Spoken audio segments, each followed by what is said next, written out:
विलासपुर नाम का एक अनोखा गांव था। घर सबके कच्चे थे, लेकिन मन सबका पक्का। हमेशा वहां चहल पहल रहती थी।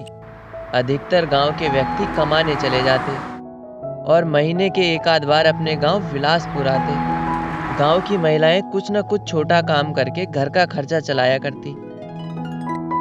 कहाँ जा रहे हो बेटा मोनू? घर चले जाओ, तूफान आ रहा है और बारिश आने की भी संभावना है। आज मेरे पिताजी शहर से मेरे लिए माटी का गुड्डा लेकर आने वाले हैं।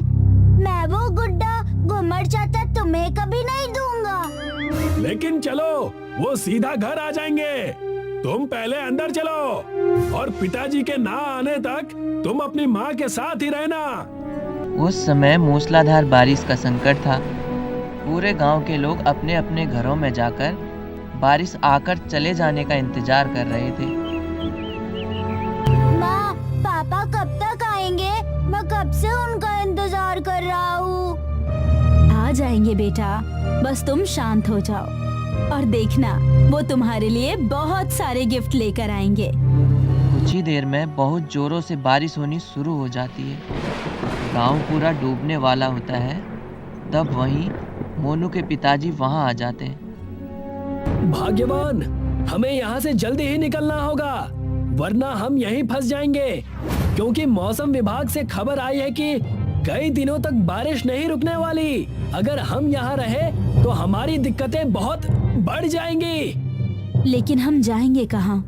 हमारा घर बार, हमारा ठिकाना, सब कुछ तो यही है और हमारे पास तो अब राशन भी नहीं बचा। और इस घर के अलावा हमारे पास कोई दूसरा ठिकाना भी तो नहीं है। पिताजी, आप मेरे लिए गुड्डा लेकर आए या नहीं? बेटा, गुड्डा तो मैं तुम्हें बरसात के बाद दूंगा, लेकिन मैं तुम्हारे लिए ये बड़ी सी किताब लेकर आया हूँ जिसमें तुम अपनी शिकायत लिख सको।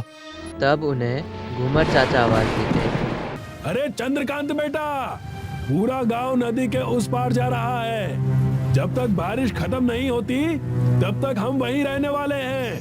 अपना कीमती सामान लेकर हमारे साथ वहां चलो। लेकिन हमारा गुजारा वहां कैसे होगा? हम क्या करेंगे वहां पर? तुम बस अपने घर का कीमती सामान ले चलो। कुछ राशन हो तो वो भी ले लो और वहां पर हमारे साथ चलो। इसी में सबकी जानें बचेंगी। वरना अगर नदी और बारिश का पानी हमारे गांव में आ गया तो हमारे घर नहीं बचेंगे। चंद्रकांत अपने परिवार और कीमती सामान लेकर जा ही रहा होता है कि मोनू ने अपने साथ किताब भी ले ली। बेटा, तुम अपनी किताब मुझे दे दो, वरना तुम्हारी किताब पानी में भीग जाएगी। ठीक है माँ। सारे गांव वाले नदी के उस पार जाकर मिलते हैं और सारे ही जिसके पास जो हो सकता था वो लेकर नदी पार चला गया। किसी ने बासी खाना लिया और किसी ने कपड़े और जेवरात। नदी के तट पर गांव वाले बारिश रुकने का इंतजार कर रहे थे। पूरे एक दिन तट पर बिताने के बाद ना राशन बचा ना ठिकाना। पानी समय के साथ साथ बढ़ता जा रहा था। अगर ऐसे ही बारिश होते रही तो हम में से कोई नहीं बचेगा। हमें स्वयं इंद्रदेव से प्रार्थना करनी होगी, तब जाकर कुछ उपाय निकलेगा। आखिर इन सब में हमारी कोई गलती नहीं है। हे इंद्रदेव, कृपा करें। हमारे साथ बच्चे बूढ़े भी हैं। कृपा करें, उन बेचारों के प्राण संकट में हैं। उनकी प्रार्थना सुनकर एक बड़ा सा उजाला आता है और इंद्रदेव प्रकट होते हैं।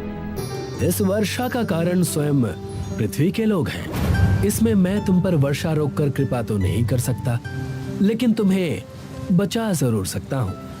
तुम्हारे पुत्र के पास एक कागज की किताब है। उस कागज की किताब से वो जितने भी घर बनाएगा वो बड़े हो जाएंगे और बारिश में भीगेंगे भी नहीं। जैसे ही वर्षा खत्म होगी सारे घर समाप्त हो जाएंगे। इतना कहकर इंद्रदेव वहां से चले गए और मोनू ने कागज के कई सारे घर बनाए। जैसे ही उन्हें जमीन पर रखा, वो देखते ही देखते बड़े से कागज के घर बन गए। सारे बिलासपुर वासी कागज के घर में रहने लगे। बारिश अब भी जोरों से चल रही थी। माँ, मुझे बहुत जोर से भूख लगी है, कुछ खाने को दो ना। इतनी तेज बारिश में हमारे पास खाने को कुछ बचा नहीं है। हम क्या बनाकर खिलाएं जिससे बच्चों का पेट भर पाए। चंद्रकांत घूमर चाचा की कुटिया में जैसे तैसे चला गया। क्या हुआ चंद्रकांत बेटा, तुम इतनी बारिश में बाहर क्यों घूम रहे हो? क्या बताऊं काका, मेरा बच्चा और पत्नी दोनों भूख से कराह रहे हैं। अगर हमने खाने का इंतजाम नहीं किया तो संकट ना आ जाए। जैसे तैसे अब जाकर बारिश हमारे घरों में नहीं आ रही है, वरना हमारा असली घर भी पानी में डूब चुका है। मेरे गांव वाले घर में कुछ चावल और मसाला है, अगर वहां जैसे तैसे पहुंच जाएं, तो कुछ दिनों के खाने का इंतजाम हो जाएगा। मेरे घर पर भी मेरा शहर से लाया हुआ बैग है, अगर हम वहां चलकर अपने लिए कुछ व्यवस्था कर सकते हैं तो बहुत भला होगा। कड़कड़ाती बिजली और बारिश में अपनी जान की बाजी लगाकर दोनों अपने बाढ़ में डूबे गांव बिलासपुर पहुंचते हैं। वहां जाकर उन्हें पता चलता है कि उनके गले तक पानी भर गया है।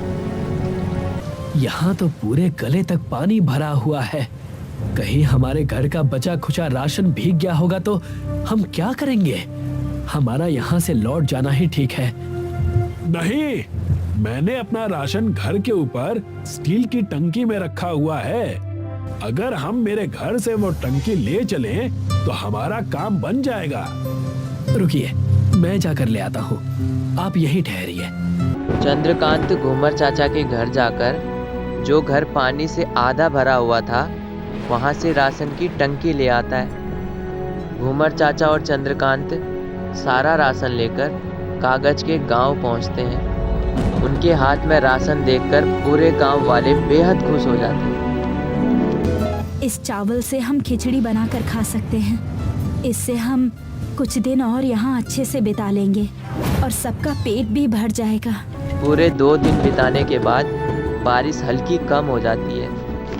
लगता है बारिश बंद होने वाली है। अगर ऐसा होगा तो हमारा बिलासपुर गांव, वहां जाकर हम रहने लगेंगे। कुछ ही समय में बारिश बंद हो जाती है। सारे बेहद खुश हो जाते हैं। बारिश के बंद होते ही कागज के गांव इंद्रदेव के कहे अनुसार गायब हो जाते हैं। सारे अपने गांव बिलासपुर पहुंचकर पानी कम होने का इंतजार करने लगते हैं। अरे देखो, कच्चे घर इतने भीगने के बाद भी नहीं डूबे। ये जरूर इंद्रदेव की महिमा है। ये अब मैं अपने असली घर में रहूंगा। हाँ बेटा, तुम अब यहाँ पर रहोगे। सारे गांव वाले अपना घर अच्छा पाकर खुशी खुशी बिलासपुर में व्यतीत करने लगते हैं।